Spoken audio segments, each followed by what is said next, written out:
In view of the extension of the lockdown and continuing disruptions on account of COVID-19, the above measures are being further extended by another 3 months from 1st June till 31st August, taking the total period of applicability of the measures to 6 months. That is from 1st March to 31st August 2020. The lending institutions are being permitted to restore the margins. Now, this is another announcement which I would like to draw your attention to.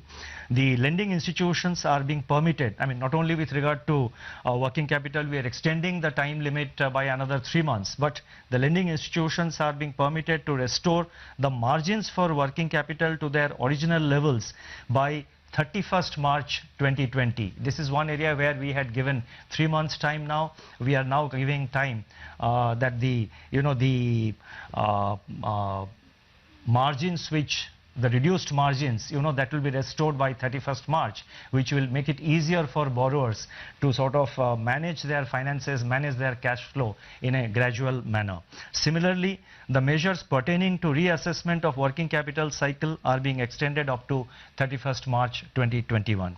Additionally, it has been decided to permit lending institutions to convert the accumulated interest on working capital facilities over the total deferment period of 6 months, that is from 1st March to 31st August, into a funded interest term loan which shall be fully repaid during the course of the current financial year ending 31st March 2021. Now, this is one area where we had received lot of representations, not only from banks but also from the real sector borrowers. They were saying that the earlier deferment of interest which RBI had permitted, that meant that the entire interest component, the entire accumulated interest during the 3 months moratorium had to be sort of paid back to the bank in one shot. Obviously, it was posing problems in cash flow management for the various borrowers, for the various borrowing entities. So taking this into account, we have now decided that it will be converted into, the deferment of the working capital during the 6 months period. They will be converted into a funded interest term loan, which will be fully repaid during the course of the current year, that is during the next few months, and the payment shall be completed by 31st March. This will provide considerable amount of ease, and this will facilitate easier cash flow management by the borrowing entities. In view of the current difficulty in raising resources from capital markets, the group exposure limit of banks is being increased from 25% to 30% of eligible capital base for enabling the corporates to meet their funding requirement from banks. The increased limit will be applicable up to June 30th, 2021. The last set of measures, they relate to easing the financial constraints faced by the state government, and there is one announcement. In order to ease the bond redemption pressure on the states, it has been decided to relax the rules governing the withdrawal from the Consolidated Sinking Fund, that is CSF, while at the same time ensuring that depletion of fund balance is done prudently. Together with the normally permissible withdrawal, this measure will enable the states to meet about 45% of the redemptions of their market borrowings which are due in the current year 2021. Detailed guidelines for all the above announcements will be issued separately. I now come to my concluding remarks.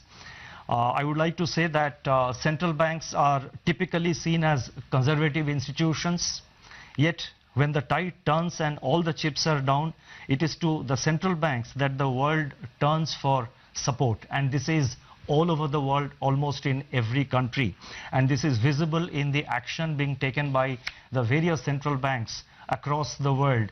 And you would have noticed in India also the RBI is trying to take necessary measures, and we are, whatever maximum measures we are able to undertake, the RBI is at the forefront and is taking the measures. Going forward, as I have said, we will continue to be vigilant, and we will take whatever measures are necessary to meet the COVID related challenges which are ahead of us.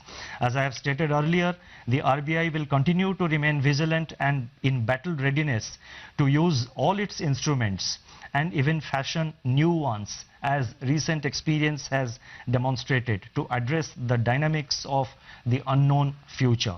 The goal, as I have enunciated earlier, are: number one, to keep the financial system and financial markets sound, liquid and smoothly functioning.